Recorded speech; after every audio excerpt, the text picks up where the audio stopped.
தாத்தா, வீட காலி பண்ணிட்டு கிளம்ப ரெடி ஆயிட்டாங்க தாத்தா. ராகினி சொல்றாங்க விஜய் கிட்ட, உங்களை காவேரி கழட்டி விட ரெடி ஆயிட்டான்னு அன்னைக்கே சொன்னேனே, நீங்க நம்ப ரெடியா இருந்தீங்களா? வெண்ணிலா சத்தத்தை கேட்டு ஓடியாராங்க. பின்னாடியே நர்ஸும் ஓடியாராங்க. விஜய் பக்கத்துல வெண்ணிலா நிக்கிறாங்க. விஜய் கோவத்தோட வெண்ணிலாவை பார்த்து சொல்றாங்க, நீ லவ் பண்ண விஜய் நான் கிடையாது வெண்ணிலா. இப்ப எனக்கு கல்யாணம் ஆயிடுச்சு.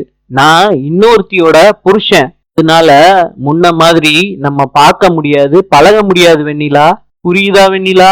நான் காவிரியோட புருஷன். நான் சொல்றது ஏதாவது புரியுதா வெண்ணிலா? விஜய் எமோஷன் ஆகி வெண்ணிலா கிட்ட பேசின உடனே வெண்ணிலா பயந்துட்டு நர்ஸோட ரூமுக்கு நடந்து போறாங்க. விஜய் காவேரிய நினைச்சு அழுகிறாரு. தாத்தா ஆறுதல் படுத்த முயற்சி பண்றாங்க. விஜய் சொல்றாரு, தாத்தா என்னால சுத்தமா முடியல தாத்தா. காவேரி இல்லாம என்னால உயிரோட இருக்கவே முடியல தாத்தா அப்படின்னு சொல்லிட்டு விஜய் தாத்தாவோட மடியில படுத்துக்கிறாரு. தாத்தாவும் விஜய ஆறுதல் படுத்த முயற்சி பண்ணிக்கிட்டு இருக்காங்க. காவேரி விஜய நினைச்சு அழுதுகிட்டே இருக்காங்க. நாளை சந்திப்போம்.